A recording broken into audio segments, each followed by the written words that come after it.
ನಮಸ್ಕಾರ. ಜಿನಿ ನ್ಯೂಸ್ ವೀಕ್ಷಕರಿಗೆ ಸ್ವಾಗತ. ಮುಜರಾಯಿ ಇಲಾಖೆ ಇನ್ನು ಮುಂದೆ ಹೊಸದಾಗಿ ನಿರ್ಮಾಣವಾಗುತ್ತಿರುವ ಧಾರ್ಮಿಕ ಸೌಧದಲ್ಲಿ ಕಾರ್ಯನಿರ್ವಹಿಸಲಿದೆ.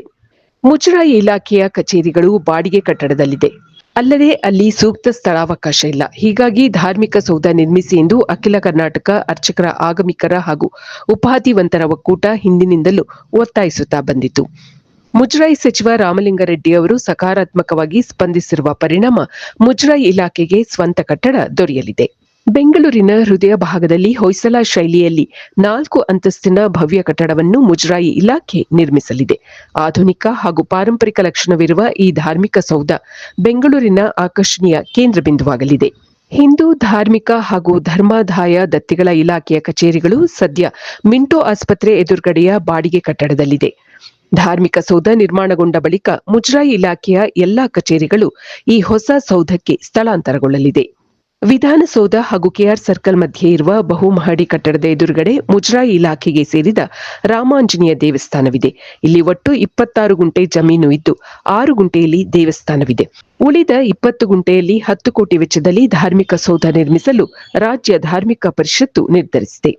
ಹೊಯ್ಸಳ ಶೈಲಿಯಲ್ಲಿ 4 ಅಂತಸ್ತಿನ ಸೌಧ ನಿರ್ಮಾಣವಾಗಲಿದೆ. ನಿರ್ಮಾಣದ ಜವಾಬ್ದಾರಿಯನ್ನು ಲೋಕೋಪಯೋಗಿ ಇಲಾಖೆಗೆ ವಹಿಸಲಾಗಿದೆ.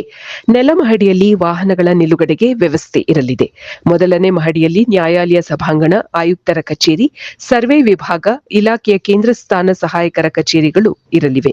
2ನೇ ಮಹಡಿಯಲ್ಲಿ ಆಗಮ ಅಧಿಕಾರಿ ವಿಭಾಗ, ಐಟಿ ವಿಭಾಗ, ಇಂಜಿನಿಯರಿಂಗ್ ವಿಭಾಗ, ಮೀಟಿಂಗ್ ಹಾಲ್, ಕೇಂದ್ರ ಸ್ಥಾನ ಸಹಾಯಕ 1ರ ಕಚೇರಿಗಳು ನಿರ್ಮಾಣವಾಗಲಿದೆ.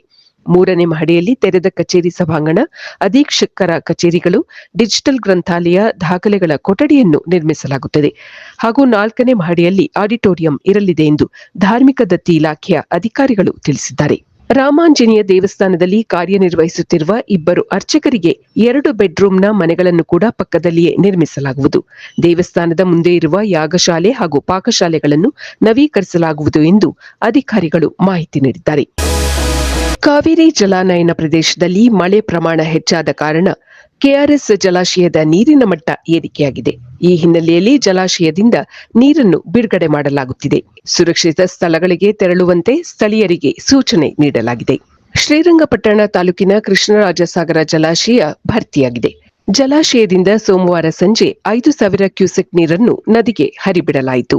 ಕೃಷ್ಣರಾಜಸಾಗರ ಜಲಾಶಯದ ಜಲಾನಯನ ಪ್ರದೇಶದಲ್ಲಿ ನಿರೀಕ್ಷೆಯಂತೆ ಉತ್ತಮ ಮಳೆಯಾಗುತ್ತಿದೆ. ಹೆಚ್ಚಿನ ಪ್ರಮಾಣದಲ್ಲಿ ಜಲಾಶಯಕ್ಕೆ ನೀರು ಹರಿದು ಬರುವ ಸಾಧ್ಯತೆ ಇರುವುದರಿಂದ ಜಲಾಶಯದಿಂದ ಯಾವುದೇ ಸಮಯದಲ್ಲಾದರೂ ನದಿಗೆ ಹೆಚ್ಚಿನ ಪ್ರಮಾಣದ ನೀರನ್ನು ಹೊರಬಿಡುವ ಸಾಧ್ಯತೆ ಇರುತ್ತದೆ. ಜಲಾಶಯದ ಗರಿಷ್ಠ ನೀರಿನ ಮಟ್ಟವು 124.80 ಅಡಿ ಇದ್ದು ಅಣೆಕಟ್ಟಿನ ಭರ್ತಿಗೆ 4.60 ಅಡಿ ಬಾಕಿ ಇದೆ. ಈ ಹಿನ್ನೆಲೆಯಲ್ಲಿ ಕಾವೇರಿ ನದಿ ಪಾತ್ರ, ನದಿ ದಂಡೆ ಮತ್ತು ನದಿ ಆಸುಪಾಸಿನಲ್ಲಿ ವಾಸಿಸುವ ಎಲ್ಲಾ ಗ್ರಾಮಸ್ಥರು, ಸ್ಥಳೀಯ ವಾಸಿಗಳು ಮುನ್ನೆಚ್ಚರಿಕೆ ಕ್ರಮವಾಗಿ ಸುರಕ್ಷಿತ ಸ್ಥಳಗಳಿಗೆ ತಕ್ಷಣವೇ ತೆರಳುವಂತೆ ಕಾವೇರಿ ನೀರಾವರಿ ನಿಗಮದ ಅಧಿಕಾರಿಗಳು ತಿಳಿಸಿದ್ದಾರೆ. ಸಾರ್ವಜನಿಕರಿಗೆ ಯಾವುದೇ ತೊಂದರೆಯಾಗದಂತೆ ಎಲ್ಲ ಅಗತ್ಯ ಮುಂಜಾಗ್ರತಾ ಕ್ರಮಗಳನ್ನು ಕೈಗೊಳ್ಳಲಾಗಿದೆ ಎಂದು ಅವರು ತಿಳಿಸಿದ್ದಾರೆ. ಚಾಮುಂಡಿ ಬೆಟ್ಟದಲ್ಲಿ ಇನ್ನು ಮುಂದೆ ಪ್ಲಾಸ್ಟಿಕ್ ಅನ್ನು ಬಳಸುವಂತಿಲ್ಲ. ಇಲ್ಲಿ ಏಕಬಳಕೆ ಪ್ಲಾಸ್ಟಿಕ್ ಅನ್ನು ಸಂಪೂರ್ಣವಾಗಿ ನಿಷೇಧಿಸಲಾಗುವುದು. ನಾಡದೇವತೆ ಚಾಮುಂಡೇಶ್ವರಿ ದೇವಾಲಯವಿರುವ ಚಾಮುಂಡಿ ಬೆಟ್ಟ ಪ್ರದೇಶವನ್ನು ಏಕಬಳಕೆ ಪ್ಲಾಸ್ಟಿಕ್ ಮುಕ್ತಗೊಳಿಸಲು ಅಧಿಕಾರಿಗಳು ಕಟ್ಟುನಿಟ್ಟಿನ ಕ್ರಮ ಕೈಗೊಳ್ಳಬೇಕೆಂದು ಅರಣ್ಯ, ಜೀವವಿಜ್ಞಾನ ಮತ್ತು ಪರಿಸರ ಸಚಿವ ಈಶ್ವರ ಬಿ ಖಂಡ್ರೆ ಸೂಚಿಸಿದ್ದಾರೆ.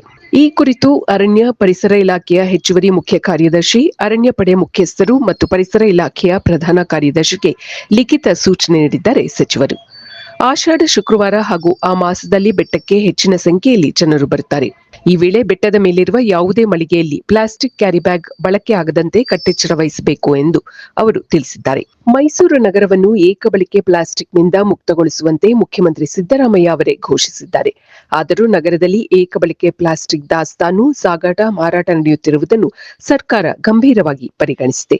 ಬೆಟ್ಟದ ಮಳಿಗೆಗಳಲ್ಲಿ ಏಕಬಳಕೆ ಪ್ಲಾಸ್ಟಿಕ್ ಉತ್ಪನ್ನಗಳಾದ ಕ್ಯಾರಿ ಬ್ಯಾಗ್, ಪ್ಲಾಸ್ಟಿಕ್ ತಟ್ಟೆ, ಲೋಟ, ಚಮಚ, ನೀರಿನ ಬಾಟಲಿ ಬಳಕೆ ಆಗದಂತೆ ಜಿಲ್ಲಾಡಳಿತ, ಪೊಲೀಸ್ ಇಲಾಖೆಯ ಸಹಕಾರದೊಂದಿಗೆ ಕ್ರಮ ಕೈಗೊಳ್ಳಬೇಕು ಎಂದು ಸಚಿವರು ನಿರ್ದೇಶನ ನೀಡಿದ್ದಾರೆ. ಇದು ಈ ದಿನದ ಸುದ್ದಿಗಳು. ನಿರಂತರ ಸುದ್ದಿಗಳಿಗಾಗಿ ವೀಕ್ಷಿಸುತ್ತಿರಿ ಜಿನಿ ನ್ಯೂಸ್. ನಮಸ್ಕಾರ.